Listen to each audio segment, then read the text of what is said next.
The C-130. Hercules lurched violently through the storm clouds over the Pacific, its massive frame groaning against winds that screamed like wild spirits across the aluminum hull. Lightning split the darkness outside the small windows, illuminating the faces of 32 Navy SEALs strapped into their jump seats. Each one a warrior worth their weight in gold, but none of them were looking at each other. Every eye in that aircraft was fixed on seat 47B, where a small woman in a simple flight attendant's uniform was calmly serving coffee from a thermos, her movements steady despite the turbulence that had hardened operators gripping their restraints. "Ma'am," called out Lieutenant Commander Jake Morrison, his voice cutting through the engine noise, "you might want to buckle up. This storm's getting worse." She looked up with kind eyes and a gentle smile. "Oh, don't you worry about me, Commander. I've been through rougher weather than this." The SEALs exchanged glances. Rougher weather? She was just the flight attendant, passenger 47 on their classified manifest, a civilian contractor who served coffee and handed out blankets on military transport flights. Or so they thought.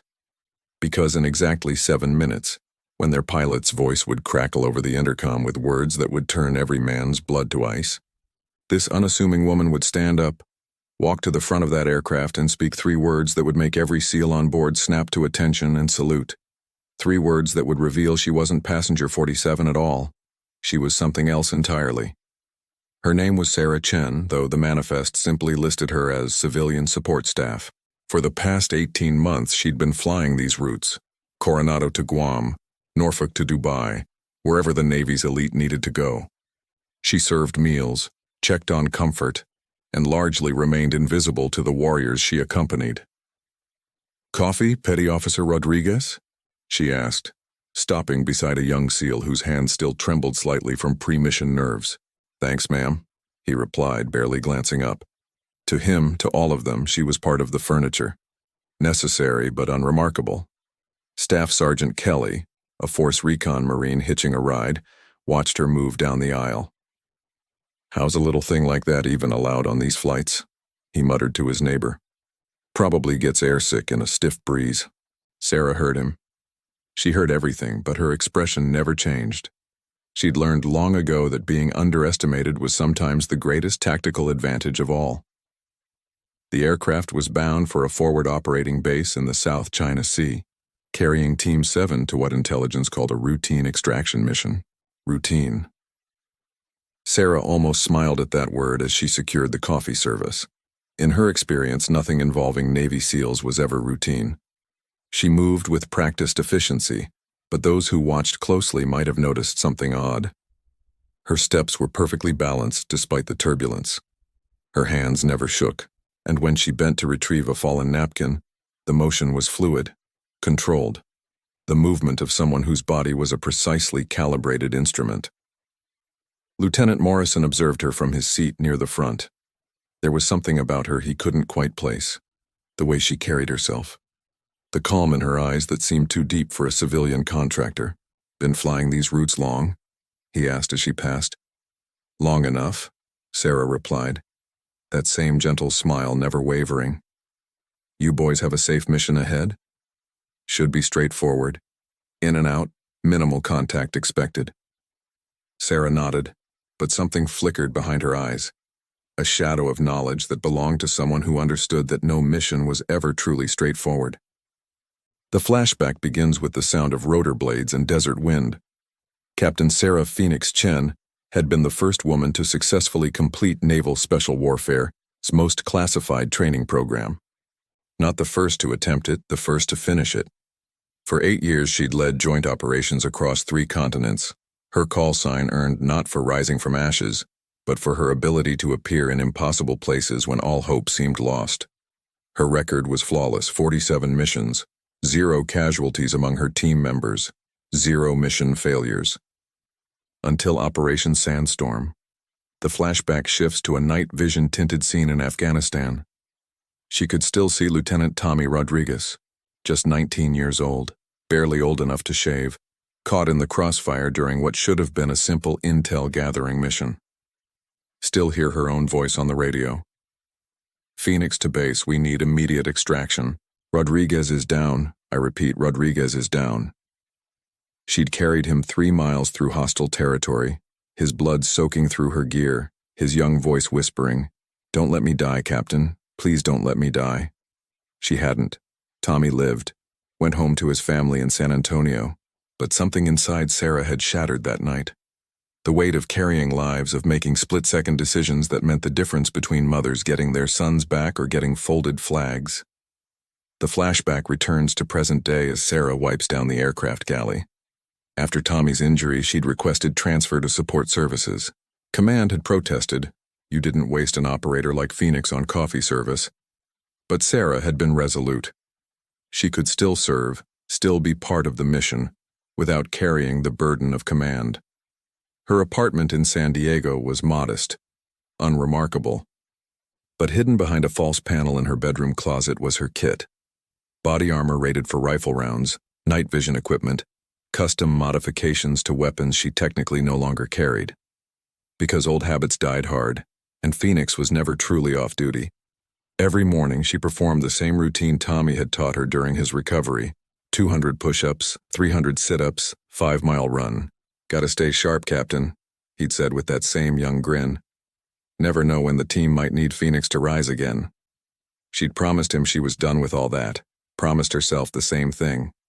But promises, Sarah had learned, were sometimes meant to be broken. The first sign of trouble was Lieutenant Commander Morrison's voice over the intercom, tight with controlled tension. "All personnel, we have a situation. I need everyone to remain calm and listen carefully." Sarah set down her coffee pot and moved toward the front of the aircraft, her training automatically assessing the change in Morrison's tone, the subtle shift in the engine's pitch, the way several SEALs were already checking their equipment. "We've just received word that our extraction target isn't at the designated LZ," Morrison continued.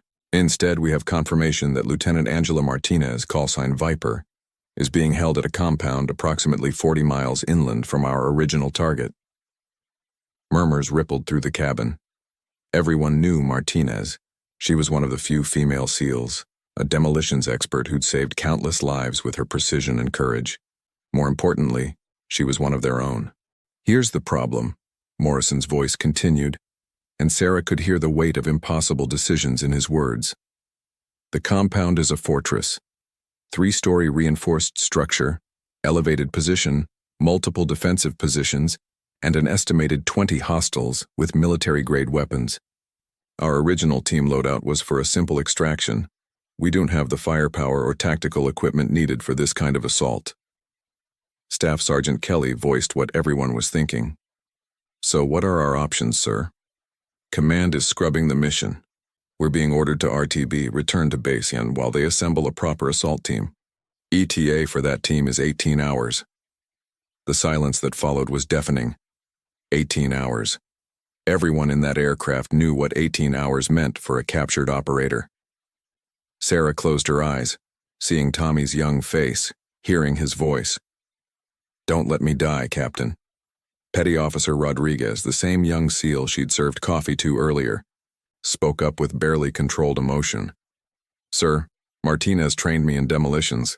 She's got a kid back home, a little girl." "I understand, Rodriguez, but we don't have a choice. This isn't a suicide mission we can improvise. The compound's defensive position makes it impossible to approach without specialized equipment we don't have on this aircraft." Sarah listened to the defeat in their voices, watched these elite warriors grapple with the hardest truth of military service. Sometimes you can't save everyone. But as she looked at their faces, she saw Tommy in each one of them. Young, brave, willing to die for their teammates but lacking the tools to live for them. She moved quietly to the aircraft's cargo manifest, her fingers tracing over the equipment list with eyes that saw possibilities where others saw limitations. Standard SEAL insertion gear, communications equipment, emergency medical supplies, and there, listed under maintenance equipment, items that weren't quite what they seemed. "Commander Morrison," she called out, her voice carrying just enough authority to cut through the conversations. "May I speak with you privately, sir?" Morrison looked surprised but nodded, following her to the front of the aircraft. When they were out of earshot, Sarah spoke quietly but clearly. "Sir, what if I told you there was another option? A way to get Martinez out with the resources we have on this aircraft? Morrison studied her face, and for the first time he really looked at her, saw the way she carried herself, the calm confidence in her eyes, the precise way she moved despite 18 months of hiding in plain sight. Ma'am, I appreciate the sentiment, but this isn't a situation where good intentions— Commander, Sarah interrupted gently, what's your security clearance level? The question caught him off guard. Level 5, why? Mine is level 7. She let that sink in for a moment. And I think it's time you knew who passenger 47 really is. Sarah walked to the aircraft's cargo bay, her movements now crisp and purposeful, the gentle flight attendant persona falling away like a discarded uniform. She knelt beside what appeared to be standard maintenance equipment, but her fingers found hidden latches, false bottoms, compartments that officially didn't exist. Gentlemen, she called out as she began unpacking gear that made several SEALs sit up straighter. My name is Captain Sarah Chen. My call sign is Phoenix, and for the next 2 hours, I'm taking operational command of this mission. The cargo bay fell silent except for the steady hum of engines. Sarah pulled out body armor that was clearly custom-fitted, weapons modifications that spoke of years of specialized training, and communications equipment that wasn't on any standard manifest. Lieutenant Morrison found his voice first. Ma'am, I'm going to need to see some identification. Signing it without looking up from her preparations, Sarah rattled off a security code that made Morrison's face go pale. Only a handful of people in the entire Navy knew that particular sequence, and all of them were either admirals or operators with clearance levels that technically didn't exist. Holy shit, whispered Petty Officer Rodriguez. Phoenix. You're actually Phoenix. The name rippled through the cabin like an electric current. Phoenix, the operator who'd never lost a team member, who'd pulled off extractions that had become legend in the special operations community, who'd simply vanished 18 months ago with no explanation. Sarah stood now fully equipped and the transformation was complete. Gone was the slight woman who'd served coffee and smiled politely. In her place stood a warrior whose presence commanded the aircraft, whose very stance spoke of controlled lethality and absolute competence. Rodriguez, she said, her voice now carrying the authority of command. You trained under Martinez in demolitions. I need you to walk me through the standard defensive layout for compounds of this type. Ma'am? Yes, ma'am. Rodriguez snapped to attention, his earlier nervousness replaced by the steady focus of a SEAL following orders from a superior operator. Morrison, I need you to contact the pilot. Tell him we're changing course. I'll provide new coordinates in 5 minutes. Phoenix, Morrison said, and there was respect in his voice now, the respect of one professional warrior recognizing another. What's your plan? Sarah smiled, and for the first time since Tommy's injury, it was the smile of someone about to do what she was born to do. The compound's strength is its elevated position and defensive coverage, she explained, moving to the aircraft's tactical display. But every fortress has a weakness. In this case, it's their assumption that any assault will come from ground level during daylight hours with conventional tactics. Her fingers danced across the display, highlighting approach vectors that seemed impossible. We're going to do the opposite. Night insertion, aerial approach, and instead of trying to breach their defenses, we're going to bypass them entirely. Staff Sergeant Kelly, the same Marine who'd questioned her ability to handle turbulence, now listened with rapt attention. How do we get close enough for insertion without being detected? Halo jump from 30,000 feet, full stealth approach. The storm that's been giving us turbulence will provide perfect cover. They won't detect our approach until we are already on target. But ma'am, Rodriguez interjected, we don't have the specialized equipment for that kind of— Sarah gestured toward her gear. I do. And more importantly, I have 18 months of anger and a promise I made to a young man in Afghanistan that no one else dies on my watch. She looked around the cabin, meeting each man's eyes. Gentlemen, I won't order any of you to follow me on this mission. It's high risk, minimal backup, and if we fail, no one's coming to rescue us. Anyone who wants to stay on this aircraft and return to base, there's no shame in that choice. The silence stretched for exactly 3 seconds. Then, as one, every SEAL in that aircraft stood up and began checking their gear. Phoenix, Morrison said, and his voice carried a note that hadn't been there before, the tone of a warrior following someone he trusted completely. "What are your orders?" The extraction had been flawless. Phoenix's plan had worked exactly as designed. A precision night insertion that bypassed every defensive position, neutralized threats with minimal engagement, and extracted Lieutenant Martinez with 0 casualties on either side. Now, as their helicopter lifted off from the compound's roof, Martinez conscious and stable in Rodriguez's arms, Sarah allowed herself to feel something she hadn't experienced in 18 months. The quiet satisfaction of a mission accomplished, a life saved, a promise kept. "Phoenix," Martinez whispered, her voice weak but clear. "Thank you, my little girl. She needs her mom." Sarah squeezed Martinez's hand. "That's what we do for each other, Viper. That's what family does." Captain Sarah Chen stood in Admiral Harrison's office, still in her tactical gear, facing a conversation she'd been avoiding for 18 months. "Captain Chen," Admiral Harrison began, his weathered face showing a mixture of pride and exasperation. "In the past 24 hours, you've conducted an unauthorized special operation, assumed command of a SEAL team without proper orders, and somehow managed to pull off a textbook extraction that saved the life of one of our best operators." "Yes, sir." "And according to Lieutenant Commander Morrison's report, you did all of this while officially listed as civilian support staff, coffee service." "Yes, sir." Admiral Harrison leaned back in his chair, studying the woman who had been one of his best operators before she'd requested transfer to support services. "Phoenix, I have to ask, are you ready to come back?" Sarah was quiet for a long moment, looking out the window at the harbor where young sailors prepared for missions that would test their courage, their skill, their commitment to the warriors beside them. "Admiral," she said finally, "I've spent 18 months serving coffee and trying to convince myself that I could walk away from who I am. But today I remembered something important." "What's that, Captain?"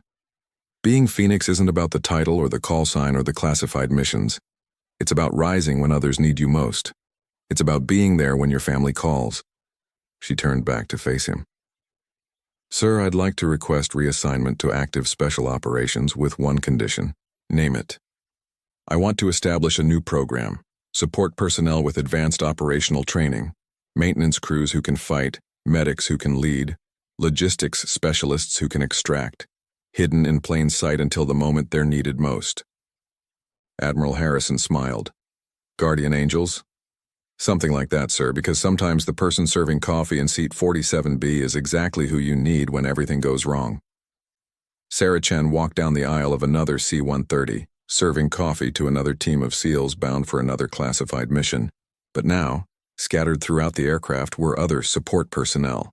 A maintenance technician who'd completed sniper training, a medical technician who spoke 4 languages and held demolition certification, a logistics coordinator who could pilot 3 different aircraft types. Passenger 47 had become Guardian Angel 1, and she was no longer alone. As the aircraft flew through peaceful skies toward their destination, Sarah smiled and served coffee to Petty Officer Rodriguez, now a seasoned operator with his own stories to tell. "Thank you, Captain," he said, using her official title now that her cover was blown. "Thank you, Rodriguez," she replied, "for reminding me that sometimes we have to rise again." Outside the windows, the sun was setting over an ocean that held countless stories of ordinary people doing extraordinary things, of hidden heroes and quiet guardians, of warriors who served in shadows so others could stand in light. And somewhere below, a little girl in San Diego was coloring pictures for her mom, Lieutenant Angela Martinez, who would be home for dinner, because a woman serving coffee had remembered that sometimes the most powerful thing you can be is ready.